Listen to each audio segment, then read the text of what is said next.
हम तो प्रणाम करते हैं उन गृहस्थों को जो गृहस्थ होते हुए ब्रह्मचर्य का नियम वृंदावन में लिए हुए।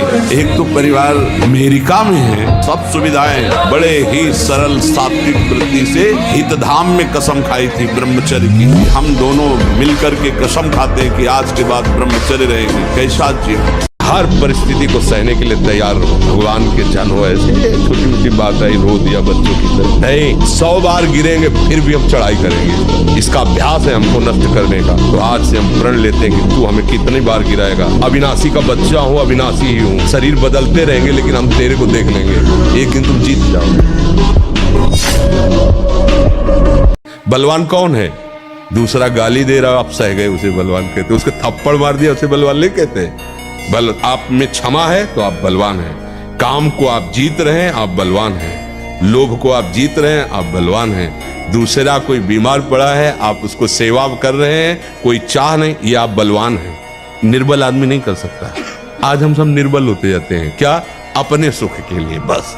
हमारा शरीर सुखी है, दूसरे को छुरी से काट दो, कोई मतलब की बात नहीं। ये सब निर्बल लोग हैं जिनको विकार परास्त करते हैं। आप बलवान अजय है।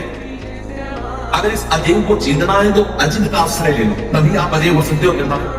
देखो, जैसे हमारे हृदय में काम वेदना है, तो काम को जब तक आश्रय नहीं होगा तब तक तुम्हें परास्त नहीं कर सकता। ध्यान रखना, काम को अष्ट मैथुनों में से किसी एक मैथुन का भी आश्रय करा है। आश्रय को समझ रहे? मुझे बहुत जोर की भूख लगी है, लेकिन भोजन की कोई व्यवस्था नहीं है, तो थोड़ी देर भूख हमें सताएगी कि शाम को। और अगर उसको है कि 3 किलोमीटर में अमुक घर के पास जाने पर हमें मिल जाएगा, तो हमको यहाँ से 3 किलोमीटर दौड़ा दे। ऐसे ही काम है। अब जानो हमारी साधना रंग ला रही है। जब काम के वेग को, क्रोध के, मोह के, मद के, इन सब के वेगों को सह गए, कोई प्रभाव नहीं, अंदर से साफ। किसी से कहना मत, क्योंकि कहने से सत्ता दृढ़ होती है। अंदर जो विकार आते हैं किसी से मत कहो, कोई भी क्रिया मत करो, शांत उस समय नाम जप करो, देखो अपने आप से नष्ट हो जाएगी। और नष्ट आपको नहीं करना, कोई है आप जो आप पर नजर रख रहा है। कोई आक्रमण आपको परास्त तब तक नहीं कर सकता जब तक आप आज्ञा का उल्लंघन नहीं करेंगे। आप अपने हाथ से कोई क्रिया नहीं करेंगे, आप कोई गंदे दृश्य नहीं देखेंगे, तब तक किसी की ताकत नहीं कि आपको भ्रष्ट कर सके। ध्यान रखना। बड़ा विचित्र समय आता जा रहा है, भगवत मार्ग संशय शास्त्र को तोड़ मरोड़ के इधर उधर से बोला जा रहा है। उसकी बात को समझना होगा, शास्त्रमय होना होगा, शास्त्र में घुसना होगा, अंतःकरण को भगवत स्वरूप बनाना होगा, तब समझ में आता है। केवल विद्वता से बोलने से थोड़ी शास्त्र समझ में आता है। आया तो था भी तुम कबीरदास जी के बाद, क्या तर्क करो, कबीरदास जी नहीं तरह पूछा था, पढ़ते समझो कि समझ के पढ़े। चीला बन गए, क्या नाम था उनका? बंधना। चीला बन गए, समर्पित हो गए। आए तो थे अभिराम प्यार की हरिवंश महाप्रभु थे, तर्क करने साथ प्राप्त कर लिए। जाम जामा पर कमल संग आए, आजीवन के लिए मोती महावीर भजन में लगे। शास्त्र ज्ञान तभी सफल होता है जब हम खुद भजन में लगे, खुद संयम में लगे, खुद नियम से चले। 1000 बार परास्त होने पर भी हमारा वो उदासीपन नहीं आना चाहिए, निराश नहीं होना चाहिए। चूक गए, इस बार भी चूक गए, निराशा नहीं आनी चाहिए अंतिम श्वास तक, क्योंकि युद्ध किसी साधारण से नहीं हो रहा। प्रद्युम्न कौन है? साक्षात काम भगवान के पुत्र रूप में। आगे बढ़ेंगे, रौनेंगे हम हरिनाम के बल से।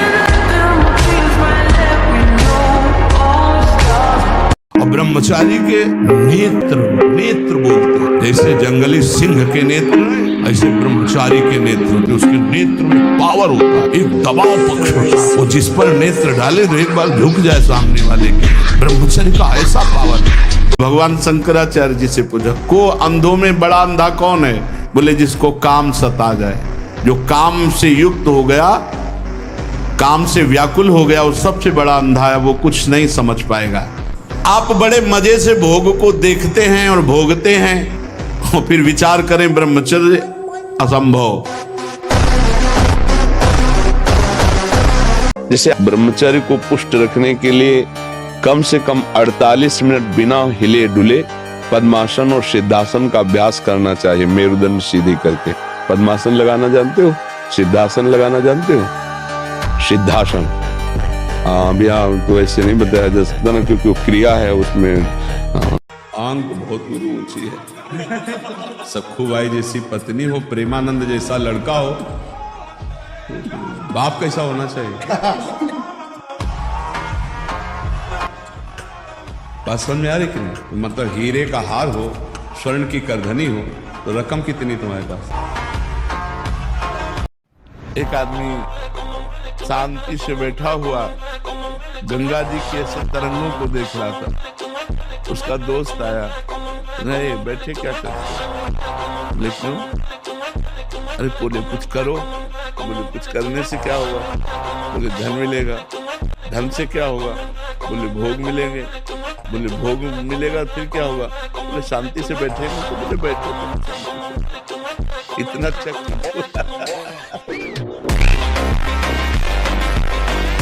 तो जो ब्रह्मचर्य पालन करता है, रोग से लड़ने की सामर्थ्य आती है, शोक स्पर्श नहीं कर सकता, मोह पर विचार करने की सामर्थ्य आती है, प्रमाद स्थिति नहीं रहती, अकर्मण्यता नहीं रहती, अकाल मृत्यु नहीं होती, ब्रह्मचारी कभी विचारों से दरिद्र नहीं होता है, अशांति नहीं होती। ब्रह्मचर्य समस्त दोषों का नाश कर देता है। इतना पाए जो सुपाच्य हो और सोच पूरी साफ हो जाए। अगर कब्ज रहेगा तो फिर हमारा ब्रह्मचर्य नष्ट होने की संभावना रहती है। जिसके बहुत कब्जियत बनी रहती है, तो ब्रह्मचर्य क्या है, घी समझो, वो उसको उचित आहार विहार से संयम में किया जाता है। जिनकी इच्छा एकमात्र भगवत प्राप्ति की है, यदि छंतो, उनको क्या करना होगा? ब्रह्मचर्यम चरंती, ब्रह्मचर्य का पालन करना होगा। प्रत्येक इंद्रियों का निर्विषय हो जाना वास्तविक ब्रह्मचर्य है। केवल जनेंद्रिय से ही ब्रह्मचर्य को नहीं लेते।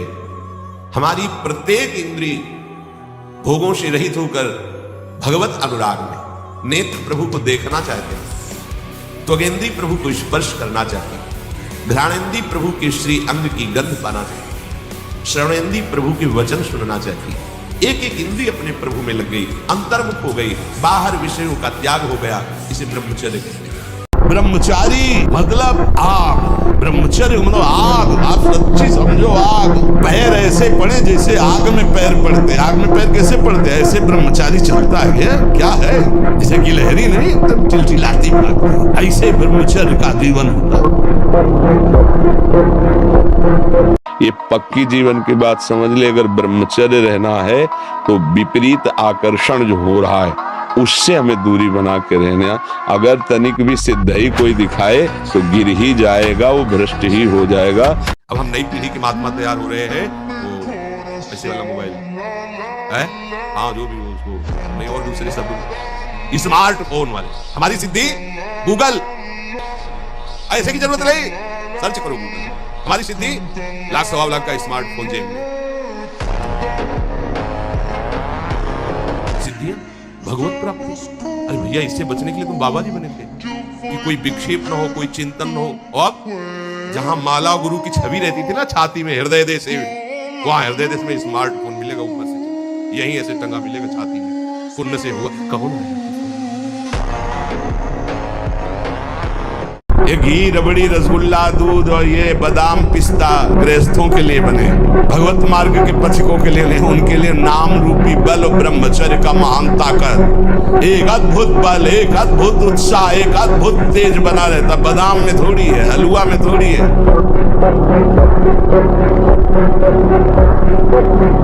कसम खाने से ब्रह्मचर्य नहीं रुकता, सात्विक भोजन पाने से रुकता है। मोबाइल से गंदी बातें मत देखो, हस्त मैथुन करने की चेष्टा मत करो। सुबह 2-3 किलोमीटर दौड़ लगाओ, 15-20 मिनट दंड बैठक मारो, बढ़िया शीतल जल पियो, तो कुछ दिनों में ब्रह्मचर्य ठीक हो जाएगा।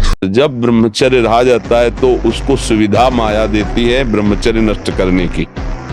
ये बैठालना चाहिए। जैसे आप नियम लिए कि मैं आजीवन ब्रह्मचारी रहूंगा, तो आपको पक्की सुविधा एक समय आएगी कि आप आराम से भोग लीजिए। कोई निगेटिव नहीं, कोई नकारात्मक सोच भी नहीं आएगी। आप उसको स्वीकार करें, क्योंकि आपके व्रत को भंग करने के लिए माया ऐसी सुविधा देगी।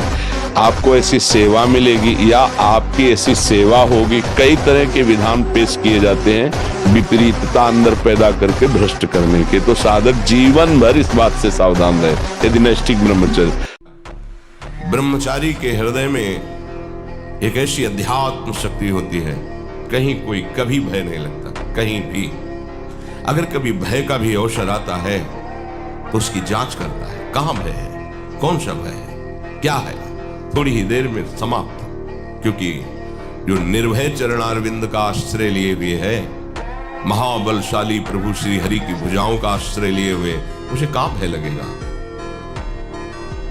मन, प्राण तथा ये ब्रह्मचर्य, ये तीनों एक ही है। जिसका ब्रह्मचर्य ठीक रहे, स्थूल प्राण होने लगते हैं। पहचान है ऐसे भैंसे की जैसे श्वास निकलती है, जब सोते तो बड़े भारी ऐसे घोटे शोरगुल होता है, स्थूल प्राणों का लक्षण है। जिसका ब्रह्मचर्य ठीक, उसके प्राण सूक्ष्म हो जाते हैं और मन शांत होने लगता है। ब्रह्मचर्य कभी भी दिनचर्या में फर्क नहीं पड़ने देगा, चाहे जैसी स्थिति हो, चाहे जैसे शरीर नहीं उठ पा रहा तो उसका चिंतन भागवती करने लगे, जिसे हम बहुत सरल समझ रहे, बहुत सुख समझ रहे, बहुत ध्यान का इसलिए विषय है कि ये नींव है हमारे अध्यात्म की, हमारे परमात्मा की। एक एक सेकंड का हिसाब होगा, ध्यान रखना। चाहे शास्त्र विरुद्ध आचरण करोगे तो या शास्त्र अनुकूल आचरण करोगे तो, ऐसा ना समझो कि कोई देख नहीं रहा। हमारा दयालु प्रीतम तुम्हारे हृदय में बैठे तुम्हारी जलन को देख रहा है। तुम उसके लिए जल रहे हो, तुम उसके लिए सब सह रहे हो, सबका उपहास सह रहे हो, सबकी निंदा सह रहे हो और नाना प्रकार के सांसारिक आकर्षणों का वेग सह रहे हो। तो जानते हो, कह रहे हैं ऐसे महात्मा के पीछे मैं डोलता हूं कि उसकी चरण रज मेरे ऊपर पड़ जाए और मैं पवित्र हो जाऊं। सुख का केंद्र संसार ही माना, भले साधन परमार्थिक दिखाई दे रहा है लेकिन साध्य विषय चिंतन है, विषय भोग है, संसार है। एक कदम भी आप नहीं चले परमार्थ पे, चाहे जितना समय व्यतीत कर दिए। इसलिए यहाँ अवस्था को नमस्कार नहीं किया जाता, यहाँ स्थिति को नमस्कार किया जाता है। 16 वर्ष की अवस्था है, हजारों वर्ष की अवस्था वाले महात्मा खड़े होकर नमस्कार करते भगवान सुखदेव को। स्थिति मुझे कभी किसी अन्य का आश्रय नहीं लेना। आएंगे ऐसे अवसर, आपको प्रलोभन आएंगे, आपको भय आएंगे, दोनों बातें आएंगी जो आपको आश्रय से हटाने की चेष्टा करेंगे। लेकिन आपको न प्रलोभन में और न भारी से भारी भय, और कोई कह रहा कि तुम चिंता मत करो मैं हूं, या तो तुम्हारे अंदर दृढ़ निश्चय होना चाहिए कि मेरे राधा वल्लभ लाल जी को ऐसा संबोधन कर, फिर कोई